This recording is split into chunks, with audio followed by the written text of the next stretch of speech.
Hello, everybody. Welcome to another exciting episode of Jimmy's Jambox. We're here. We're back at it again, and we're going to get on into it. But before we do, as always, please make sure to like, subscribe, push all the buttons, do all the things. You know, I don't know where they are, but you do, and I trust you. With that being said, here's a quick word from our sponsor. Organic herbs and botanicals, skincare and edibles, wellness for body and mind. The Brothers Apothecary. Fine teas and remedies. All right, thank you all so much for watching again. Shout out The Brothers Apothecary. Make sure to click the link below and go check them out. Guarantee you're going to like it. Make sure to use code JamBox for 20% off and a free gift. With that being said, let's go ahead and get on into it. Here is today's guest.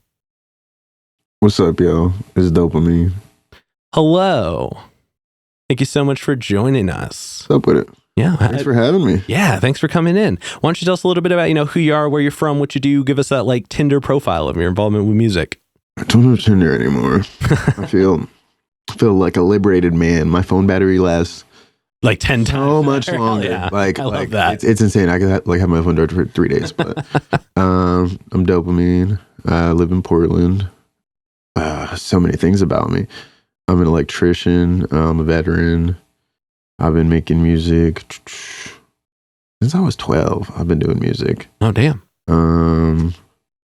I've lived out in Portland for 6 years, originally from New Jersey. Okay. New Jersey. Oh, yeah. And I call my music crackco music because it doesn't fit inside of a genre. And if I was to tell you anything, it wouldn't tell you anything about it. So it's like, at least if you're gonna be ignorant, you might as well have fun with crackco music and rock with that instead of being like, I still don't know what this means. So valid.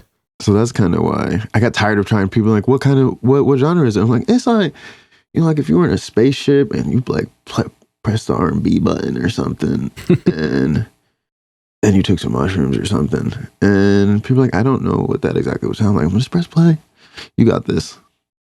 That's valid. So yeah. Yeah. And definitely I was listening to your music before you came on today, and it's definitely abstract. It's interesting subject matter wise, it's interesting direction wise, but we'll dig into that in a little bit. Oh, for sure. And start right at the beginning. Yeah. What got you started in music initially?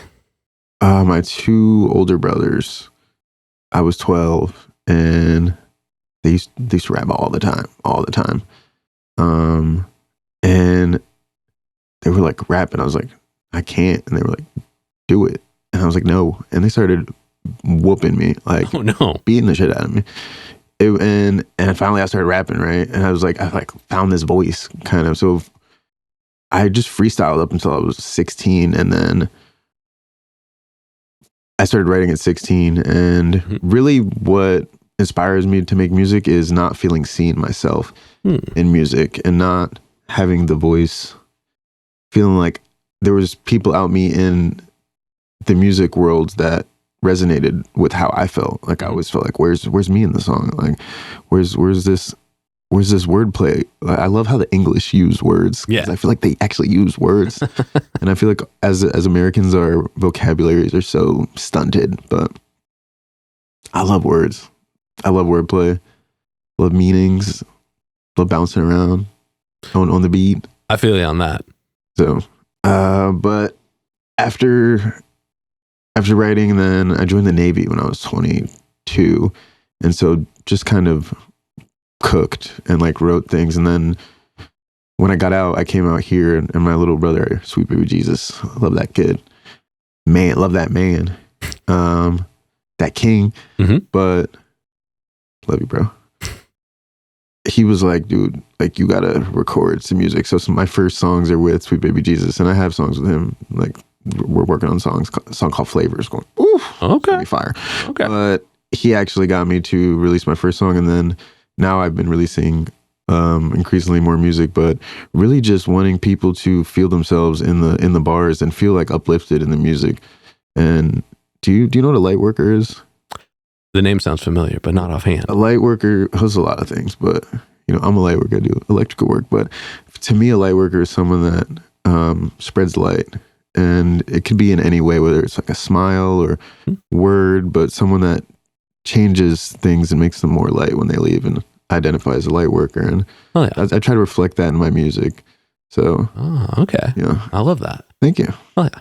I mean, shout out to your brothers for getting you started. I wish it was a little less heavy-handed, but it seems like it. Sometimes it needs to be like that. It seems like it landed in the end. Oh, for sure. Oh yeah. Now we have a couple of foundation questions we check in with everybody on. So before we get into more of what you're doing now, we're going to stop by those real quick. And this first one is one we ask early. It's one we ask often, and it's definitely a crowd favorite.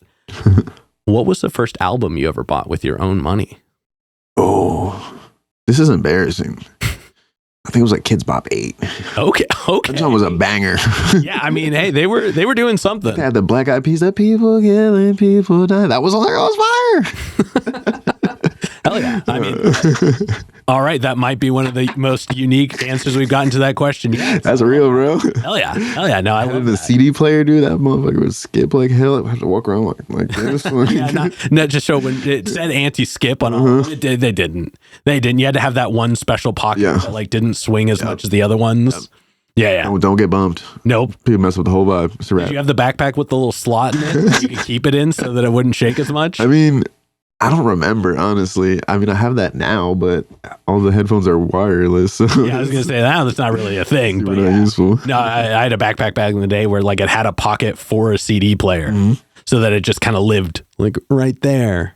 Actually, this backpack that I have does have the pocket for it, which is weird. It's a Lenovo backpack. Time to get a CD player. Dude, it's tight. Hell yeah.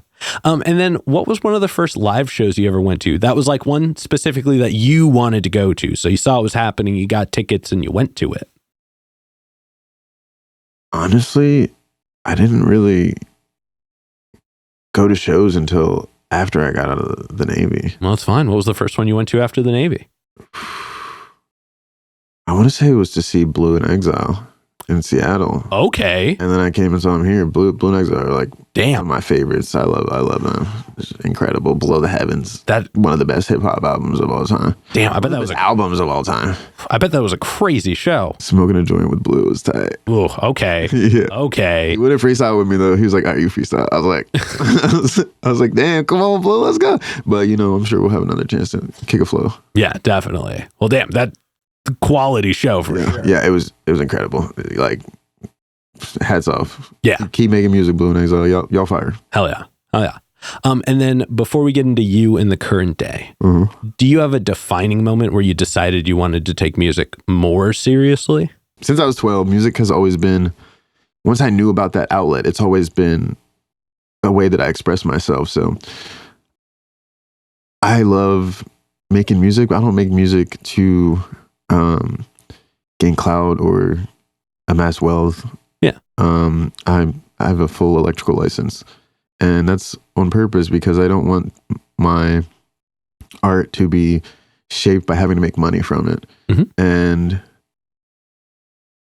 I've always kind of just let the music flow. Since when I was in the military, I knew that I couldn't do anything with it because I couldn't perform or do anything, and I don't think I was ready even, but I'd say after I got out of the military, I was like, now I have space to be myself, and I don't have people telling me what to wear or how to shave myself or do anything, and it's just really freeing. So I would say coming here to Portland maybe helped with that process, but music's always, it's always just a come as it goes type thing. And sometimes I won't make a track for 2 months. Sometimes I'll make 4, 5, 6, 7, 8 tracks in a month, and I just let it kind of exist as it is because it's how I express myself in the world. So there's not really pressure on it to take it seriously because it's my passion. So I'm sorry, that was a great roundabout way to answer no. No, I mean, I guess sometimes it doesn't present itself that way. So that's a really interesting perspective because, and I appreciate your answering of the, like, how you have a full electrical license so that you don't need it to make you money. Because a lot of people are like, oh, this is the thing that I'm going to do for sure. This is how I'm going to get to the top. Yeah. But to free yourselves of that, my bad. To free yourself of that requirement from it allows you to create more freely, I guess. And that's actually really powerful. So thank you for that answer. My pleasure. I hope that it empowers people because it's really lovely. Like, artists place so much pressure on themselves. Also, it took a lot of work to get to this point. Like, it's a 5-year electrical program, you know? And like, so yeah, you were there for a while. Yeah, it's like, it was literally like going to school, but also while being DopaMean but also while going to electrical school and going to work on job sites, like at 4:30 in the morning. Oof, no thank you. We're not sleeping at all. Well, that one I know. And it's just like, I grinded for that, and now it's really freeing, and it's lovely to not have that pressure. There's always pressure as an artist, I feel like, but to not have to like be in struggle mode while making art, which kind of is, for some artists, is when they come up with their best art. Yeah. I think Kid Cudi need to get back on heroin. Don't cut that. But I don't know. No, dude, I get what you're saying. And I think that makes a lot of sense as kind of a whole. And you're right. Like, there are some people who I think they grow through the struggle. Like, that's, you know, you got the pressure for coal makes diamond. Yeah. But at the same time, if you squish a plant, it dies. Straight up. And so, like, you know, there's beauty in the world regardless of how you get to it. And I think if that's the way that works for you best, that's the best way to do it. Absolutely. So, again, I really appreciate that answer. I have a song called CC. It's Can I Come Inside? The hook is, can I come inside 17 times? And it's about being a vampire. And it took me a year to write that song. And I was working graveyards at this hospital, and I'd just be driving home, and the sun's coming up, and I'm smoking a joint, and I just let that song kind of like do its thing. And it's a really fun fucking song, but you wouldn't like listen to it, you're like, this took a year, but I just like let it kind of manifest itself. And like the song I'm writing with my brother, actually it's already written, but Flavor, fucking the song I'm writing with Sweet Baby, I was literally going to go to sleep one night. It's like 3 o'clock in the morning. I'm pretty lit. And I like sit on my bed, and then I'm like, I'm going to write to this, and just wrote the whole verse like in 2 minutes. Hey, I mean, it's like when the moment hits. Yeah, but it's dope, and that's art, I feel like, and that's that. No, I love that. But let's go ahead and dive on into you in more of the current day. And we're going to get a super easy one out of the way. How'd you pick the name? DopaMean?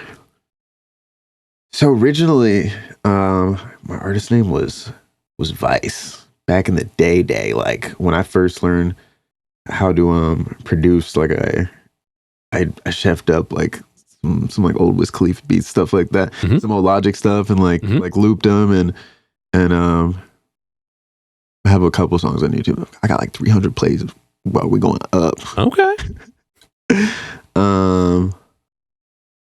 But after growing and developing and being in the military, I was like, I don't want to be people's vice. I don't want to be the thing that people go to when their life's not good, or that's leading them into like a downfall. You know, I want to be like that thing that makes people happy, that uplifts people. So I was like, what does it? Oh, it's fucking dopamine does that. Like chemical in your brain. And then after having that name for like 2 years, so it's DopaMean is what it was. I changed it to DopaMean, DopaMean, because that encapsulates kind of the duality of dopamine. Yeah. One, everybody's got a light and a dark inside of them, and dopa is like the light part, and mean is the dark part. And actually, in my first song on Short Attention Span, Long Richard, it's called Introducing, and it's like in quotes, it's like dopa and mean, and it kind of breaks That Down is like one of my favorite songs. Just stylistically, that song is gangster. Yeah. But so it's kind of the capturing the duality that's in all of us, you know? Mm-hmm. But also like, buy my shit, I'll make you happy. Let's go. Oh yeah. No, I love that. And then let's talk about your writing process. And we're going to break it up into chunks, but we're going to start right at the beginning. So when you get inspired, you're ready to make music. What are some of the things you do to get a track started? Harass the fucking DJ at the after party. Bro, let's make a track. You just put this beat Let's on. make a track. It really depends, dude. That's the lovely thing about kind of just letting it flow. Mm-hmm. And sometimes I'll have like things that I want to get out. But I would say I got a track coming out called White Boy Summer. Mm-hmm. It's gonna be fire. Fuck with it. But for that, I was watching a Channel 5 with Andrew Callahan interview, and this dude is just going off about big booty Latinas. This white dude, he's going off. It's so funny. And I was like, dude, I'm making a song about this. Like, this is hilarious. And I think white boys need, you know, some pep in their step. So I'm gonna do this. So my homie hit me up early in the morning. It was 9. He was still up. He was like, bro, come over. I want to make some music and stuff. And so I went over there, and he was like, bro, I got this beat. And I was like, dude, I got this concept. And so we shoved up a little demo track, and then that's how White Boy Summer is coming about. Other songs like Big Titty Don't Mean Big Heart. Mm-hmm. I've learned, you know, through my experience in life that big titty don't mean big heart. And for that, I was on the East Coast with my homie that got me kicked out the group home. We tight. He's a shout to bro. But we were just kicking it. It was like 4:00 in the morning, which is freestyling. Mm-hmm. And I told him about the concept. I was like, bro, like this is like the new, like, never trust a big butt and a smile, like big titty don't mean big heart. But I don't know how to necessarily put it into a phrase or anything. And then fast forward, that was like hours. And then 4 a.m. we're freestyling, and I have this video. This chick is recording us freestyling, and he's like, "Big titty don't mean big heart though." And then so took that video of the freestyle and made "Big Titty Don't Mean Big Heart." And like, there's clips of us like in the freestyle in the song. It's pretty tight. Oh yeah. So, like each process is different. Yeah. Like, yeah, I can see that. And it definitely, with the way your sound is, all of them feel a little bit different. Yeah. You know what I mean? Yeah. Now, I mean, granted, you know, you came out swinging with your first EP. Like that. Oh, yeah. You hit the ground running with 10 tracks. Yeah. Just barely, boom, not an EP. But yeah, it's 33 minutes long. Yeah. But I mean, it's a quality jam. Like the whole thing. It's like, and it's cool because your sound has clearly, over time, it's evolved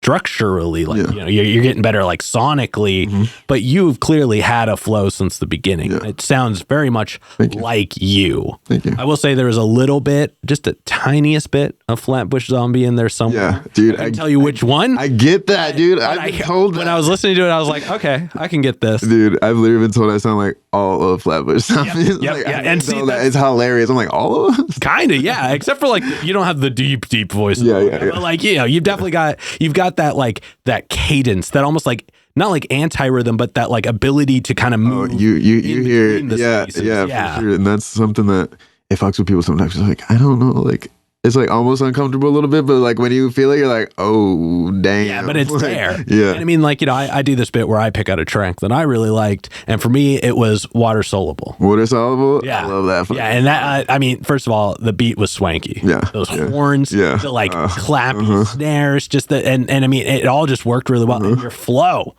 it had this almost stutter on the beat. It was just moving. You were just chopping it up the whole time. But the way that it kind of hit everything, it had this its own, it almost was its own rhythm on top of the rhythm of the beat. Absolutely. And and that one actually reminded me of another artist who I really like named Satire. it just clicked for me. But like, you have a really cool way of approaching your music and like the beats themselves. And, you know, CC is a good example too, because it was different. Yeah. But like, you weren't different on it, but it was different. Oh, for sure. So it still kind of had that feel. And even your newest track, DTF, like that just, yeah, it like all of them bring something to the table. Yeah. It's not like you're just like, oh, it's just another DopaMean track. Yeah. And I think that's really interesting. And with the space in between, it's obvious that you put the time into making each of them feel their own way and spent the time to like get your own space inside of it. Oh yeah.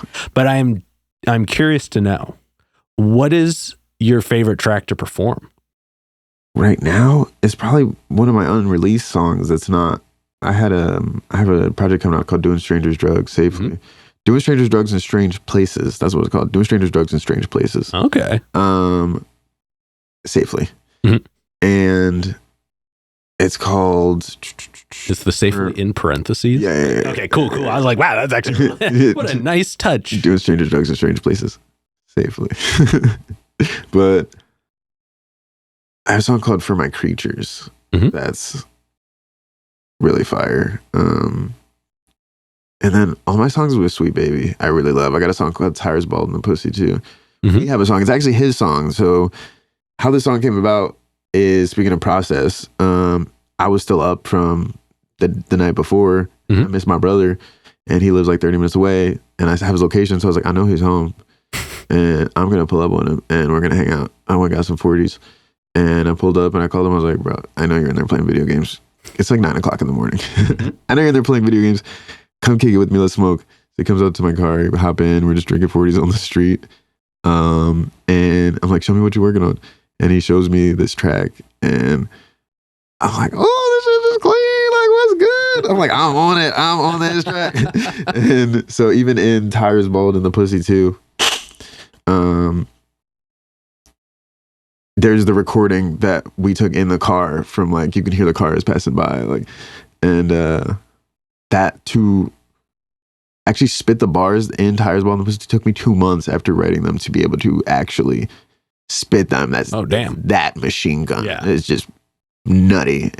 It's wild performing it, but well, y'all, he's gonna do it right now. I'll fucking do it. No, but that's wild. And I mean, I guess, you know, there's nothing wrong with the answer being a track that's not out yet. That just gives people more incentives to see you go perform. Oh, dude, they're gonna love Tires Bald. Oh yeah. And do you perform regularly, or do you kind of like space out your performances in general? It depends. I got something coming up in June, I believe. PDX Pop Up Now. DTF got selected to be performed and played on the radio, so that's exciting. That's awesome. I kind of just let it come and go as it will. Like, my manager kind of sets things up. He's like, you got a show? I'm like, cool, let's do it. I'm there. Oh yeah. But my last show was the listening party for Doing Strangers Drugs in Strange Places, and so played all of those unreleased songs and kind of got some reaction from people, and it's been lovely. So I do perform semi-regularly, probably like every other month, I would say. Okay. But I mean, that's consistent enough. It's ebbs and flows, but yeah. I don't rush it. Mm-hmm. That's and I don't want to perform all the time. Yeah. Like maybe once, twice, 3 times a month, maybe.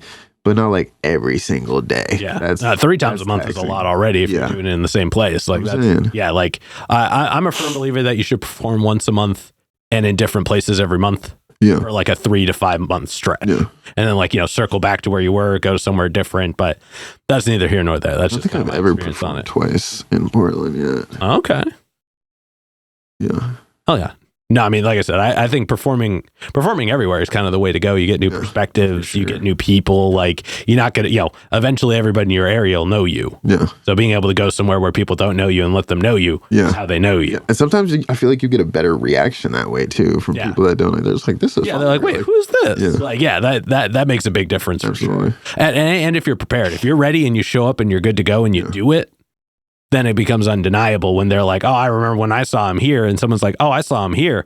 And if both their stories are that you did it, then you did it. Oh yeah. Straight up. Now, this last question we have in the middle portion is usually the densest question in the interview, but you've kind of already answered it. And that's, when it's just you and music one-on-one, what does it get back to you? What does music get back to me? Yeah. Dude, everything. You kind of talked about how music is like the sound of your soul. What exactly did you say? Yeah, so that was actually I actually remember who said it. It was from Miss L. She said that music is the voice of the soul. Yeah, and I feel that I have a bunch of friends that drum. I got a drum. I'm not gonna call myself a drummer, but I'll be drumming sometimes. But an older drummer, very wise woman, was just talking to me one day around the fire, and she was just like, when you think about it, the first thing that you ever are conscious of is a drum beat, like is your heart, and everything kind of goes from there. And to me, music, it's kind of like what's called the harmonic frequency of the universe. That's always the universal harmonic hum. Do you know that? But there's always hear it in all of my gear noise. all the time. I'm saying there's always that noise, but filling that noise, if it needs to be filled, or like people want to play music, is in a meaningful way that's like a good vibration. So I would say the music kind of mirrors back the intention I put out. Oh yeah. No, I love that. And I mean, the way you've spoken about music through kind of the whole interview really shows just your view of it. And I mean, you said this question off air, and that was, what is art? Like, what is that? What is it to you, and how do you define it? And I think that's kind of that's very indicative of like how you approach the art of creation, which I think is ultimately the stronger standpoint behind what music really is. Yeah. So I just wanted to kind of plant that in here so it exists for this, but that is actually a really powerful concept. So I appreciated you bringing that up, because a lot of times this show does focus on like, how do you approach music? What is music to you? And I think the bigger picture is music is a craft, and what is it about the art of creation that means the most? So I mean, you've kind of exemplified that through all of your answers, and that's why I was saying you really have already answered that question by staying just true to your form through your passion and the way that you talk about it the whole way through. Thank you. So I really appreciate that. I try to move like with integrity in the art. I got 2 sons, 7, 8, and 9, and I want to be able to like look them in the face and play my music and not be like embarrassed or be anywhere that I can't play my music. Yeah. I say nigga all the time. I'm Black and Puerto Rican. There's not a single track that you will find me saying nigga in, not one, because I don't want people to. I've listened to all of them. I can back that fact. It's because I don't want it to ever be like, oh, I can't say this word. Yeah. I want people to relate to my music, not feel like pause when you're vibing and be like, oh, I can't say that word, like. That's ludicrous. And then people send people up and like playing songs and be like, oh, you sung along your racist text. Shut the fuck up. That stuff is so dumb. So I say nigga all the time, but I will not say it in my music because I want people to be able to relate to it. And if there's a word that you're societally not supposed to say, like how does my sound, do what I'm putting out there to do? Yeah. It's not relatable. There's very few people that are allegedly allowed to say that word. So yeah. That's a really introspective concept. I really appreciate that. Thanks for appreciating it. Yeah. All right, but that being said, we're going to go ahead and move on to some hypothetical questions. Oh, I love hypotheticals. Yeah, and for these, sky's the limits. The questions are all made up, so the answers are allowed to be as well. But this first one's pretty straightforward. Should I get high before this? If you could work with any one person, the only requirement is they have to be alive. Who would you want to work with, and how would you want to work with them? Probably Paul Stamets. Okay. And I just want to be a disciple and learn, because my goal for myself one day is to be a mycologist. One day soon. I'm starting going to mycology school soon. So that's something that's near and dear to me. So And for the people at home that don't know what a mycologist is.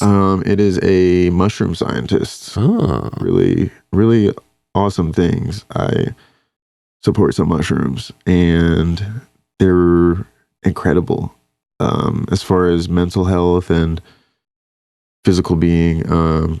Just the different strains of mushrooms and their capabilities and capacities of mushrooms is insane.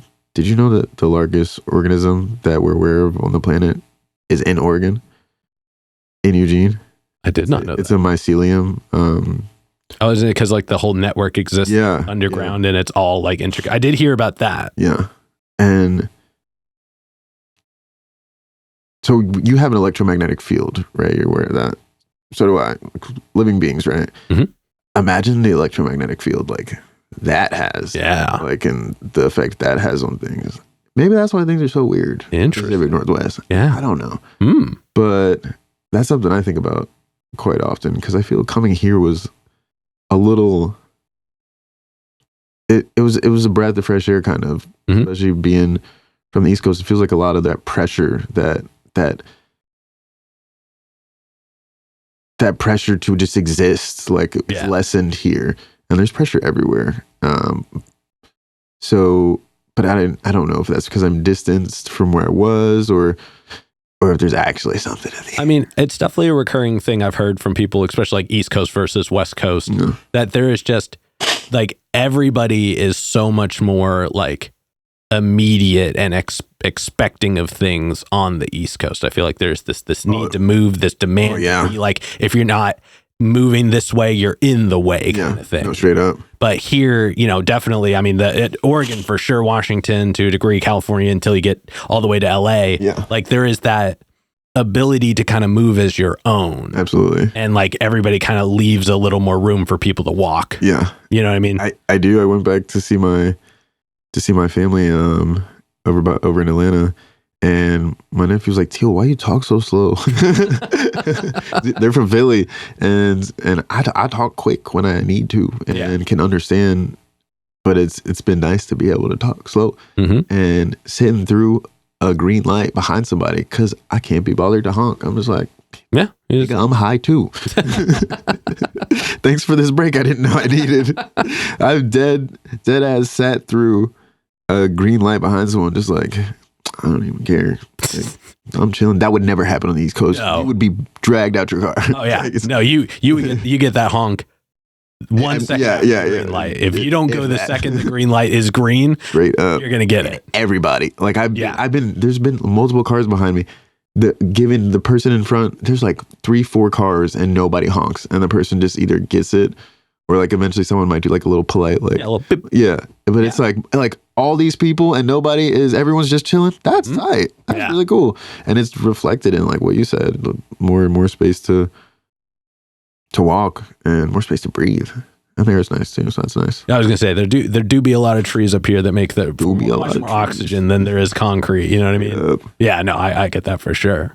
And then subsequently, who's a local artist that you're aware of that you haven't gotten to connect with yet, but you would like to?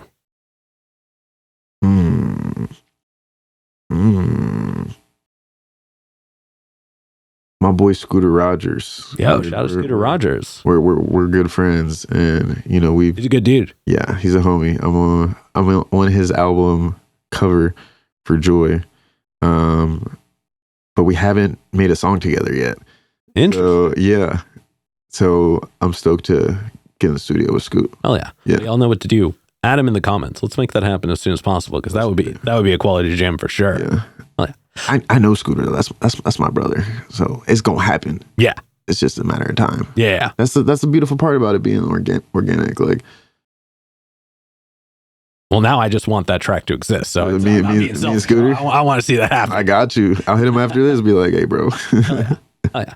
And then for this next one, like I said before, sky's the limit, and it's pretty literal in this sense. But if you could perform anywhere in the world, you wouldn't have to worry about crowd access or building stability or power. It's guaranteed the best lineup, guaranteed the best show. And it definitely doesn't have to be a venue. It could be anywhere. Yeah. Where would you want to perform? On top of the Statue of Liberty. Okay. Like on the outside or the inside? The top. on top of the crown. Okay. Outside. I've been on the inside. Yeah, the inside. It sucks. It does suck. Sorry, New York. The inside of the top of the Statue of Liberty sucks. Yeah, no, it does. No, don't apologize. Y'all know. Yeah. But yeah, on top of the Statue of Liberty, you can get some drone footage. Then I'll like rappel down, maybe do some base jumping. Okay. You know, and then like perform while parachuting. Yeah. Oh, yo, that'd be wild. And you could like do the drone footage projected onto like the base. Mm-hmm. Yo. I think we're on to something. Okay. I think we're on to something. Okay. Well, it's here now, so nobody else can take this. But I got more. but yeah, no, that would actually be badass. Yeah. Hell yeah. It's funny that was the easiest question for me to answer. I mean, that's a solid one for sure. But we've got one last hypothetical question. Let's go. If you could get one more album from anybody, they could be alive, they could be dead, they could have not put out an album in 100 years, they could have put out an album yesterday. Who would you want an album from? Probably Roy Woods. Okay. Either Roy Woods or Cruel Santino. Damn. Yeah. Okay. Both just R&B heavyweights, just legends in the way that they vocalize, and I love how much those artists say, but how little they say. Yeah. It's really triggering because I'm like, you're like, I have to say words all the time. All these words, and you're saying so few. 16 bars, the whole song. So yeah, no, those are artists I could just jam. Like I feel like all of their songs are just classics. Hell yeah. And they just make me feel a certain type of way. Yeah. Cruel Santino, his name used to be Santi, but I think he changed it. But I think he changed it back. I don't really know. I can't wait to collaborate with that guy. That's gonna happen one day. You know what? Everybody at them in the comments too. Let's make it happen. Mandy in the Jungle, fire. Hell yeah. So fire. Ooh. But yeah. Hell yeah. I wish X was still around, but you know, things happen. Yeah. Both X's, DMX and XXX. I thought you meant Exhibit for a second. I'm like, I'm pretty sure he's still here, but he's just not doing music no more. Just killing niggas off. Oh, yeah. All right. But that being said, we're going to go ahead and start wrapping this up. Cool. What can we look forward to between now and the end of the year? Oh, whole lot of thing. Doing strangers drugs in strange places safely. We'll be dropping. I'm going to have a couple shows. I got the PDX Pop Up Now thing coming on. Mm-hmm. My songs are going to be on the radio more. One of my good friends, Smashel Tooth, Epic DJ. Oh, okay. Yeah, Smashel Tooth. Oh, yeah. She's got a radio show, 107. What I want to say? And it might be 107.7. But that's dope. So hearing my song on the radio the other day, it was really tight. But now that's going to happen more, because apparently I got selected for the radio thing. So can't wait for that. More shows, more performing, and don't expect nothing.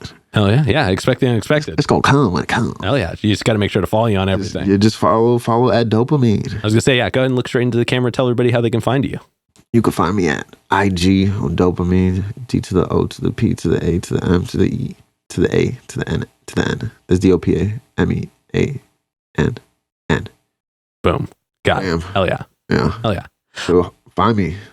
Listen to some music. Get some light. Yes. And then any other plugs, any other shout outs, anybody else you want to put on while you're on here? Shout out Sweet Baby Jesus. Shout out Smasher Tooth. Shout out Brunch Slut. Shout out my mom. I shout you out, bro. Oh, thank you. You dope. Thank you. All right. With that being said, we've got one last question to go. Nah, man. No more questions. Well, before we do, I'm going to steal the camera for just a second. Let's go. As always, y'all, please make sure to like, subscribe, push all the buttons, do all the things. You know, I don't know where they are, but you do, and I trust you. And one more shout out to the Brothers Apothecary. Make sure to click the link below and go check them out. Guarantee you're going to like it. And with that being said, the final question. And this is entirely up to your interpretation. Okay. But what is an album you feel is more on the obscure side? So it's a deep cut. It's one not a lot of people would know, but it's one you think everybody should know. I would say Mandy in the Jungle by Cruel Santino. Oh, yeah. Like that album is just epic it's like a transcendent kind of. It's like Nigerian Afro pop, but it's insane. It's just fire. Yeah. But Mandy and the Jungle, and I don't know if he's talking about Molly or not. I mean, but he said Mandy. Subjective. Exactly. Hell yeah. I think he's talking about Mandy. We all know Mandy, so Yeah. yeah. Hell yeah. All right. Well, y'all definitely go check that out after checking out some DopaMean. Short attention, very long, Richard. With that being said, we're going to go ahead and get up and out of here. This has been another exciting episode of Jimmy's Jambox. I'm Jimmy. I'm DopaMean, but I'm nice. And we're signing off. Later, y'all. Peace. That's a wrap. This is not a podcast. This is a show.